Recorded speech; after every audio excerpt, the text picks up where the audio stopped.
ግልጽ ደብዳቤ ለጠቅላይ ሚኒስትር አብይ አህመድ መጋቢት 18 ቀን 2018 ዓ.ም ጉዳዩ የተሳትፎ ጥያቄን ይመለከታል። በበርካታ ድርጅቶችና ታዋቂ ግለሰቦች የተቋቋመው የትዕይንተ ህዝቦችና ሰላማዊ ሰልፎች አዘጋጅ ግብረ ኃይል የወቅቱን የብልጽግና አገዛዝ የጦረኝነት ፖሊሲ የሚቃወም ታላቅ የበይነ መረብ የተቃውሞ ትዕይንተ ህዝብ እያዘጋጀ ነው። ይህ የበይነ መረብ የተቃውሞ ትዕይንተ ህዝብ የሚካሄደው ቅዳሜ መጋቢት 26 ቀን 2018 ዓ.ም ከአመሻሹ 12 ሰዓት ጀምሮ ሲሆን መሪ ቃሉም ጦርነት ይቁም፣ ሰላም ይስፈን፣ ግፋዊ አገዛዝ ያብቃ፣ ከምርጫ በፊት ሽግግር ይኑር የሚል ነው። ይህ በአይነቱ ልዩ የሆነ የበይነ መረብ የተቃውሞ ትዕይንተ ህዝብ ኢትዮጵያውያን የብሔር የሃይማኖትና የርዕዮተ ዓለም ልዩነት ሳያግዳቸው ለጋራ ህልውናቸው በጋራ የሚታደሙበት ታላቅ የፖለቲካ መድረክ ነው። በዚህ የተቃውሞ ትዕይንተ ህዝብ ላይ በወቅቱ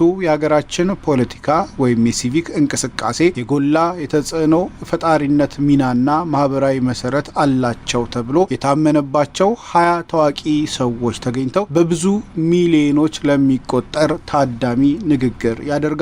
በሚያደርጉት ንግግርም በሀገራችን እንዴት ጦርነት ሊቆም፣ ዘላቂ ሰላም ሊሰፍ፣ አገዛዝነት ሊያበቃና ሁሉን አቀፍ የሆነ ሽግግር ሊካሄድ እንደሚችል ያላቸውን የግል ወይም የድርጅት የፖለቲካ አቋም ይገልጻሉ። ይህ መድረክ በዋናነት የተዘጋጀው በእርሶ እየተመራ ያለው የብልጽግና መንግስት በሚያራምደው የጦረኝነት ፖሊሲ ምክንያት የሀገሪቱና የህዝቧ ህልውና አደጋ ላይ መውደቁን ለመቃወም ነው። ነገር ግን በእርሶ የሚመራው ብልጽግና ፓርቲ በአገሪቱ የፖለቲካ የራሴ የሚለው ማህበራዊ መሰረት ያለውና የሀገሪቱን የወደፊት ህልውና በመወሰን ረገድም የራሱ ሚና እንዳለው በመገንዘብ እንደ አንድ የፖለቲካ ኃይል ቢጋበዝና በመድረኩ ላይ ቢገኝ ተገቢ ነው ብሎ ግብረ ኃይላችን አምነዋል። ግብረ ኃይላችን ባልተለመደ ሁኔታ በራሱ የተቃውሞ መድረክ ላይ ያገዛዙ ቁንጮ መሪ የሆኑትን ሰው ለመጋበዝ የወሰነውም እርሶ ከጦርነት ውጭ ሌላ የመፍትሄ አማራጭ የማይታዩትና ለእንዲህ አይነቱ ሰላማዊ ህዝብ መድረክም አክብሮት እንደሌሎት ሳይገነዘብ ቀርቶ ሳይሆን የሀገራችንን ህልውና እየተፈታተነ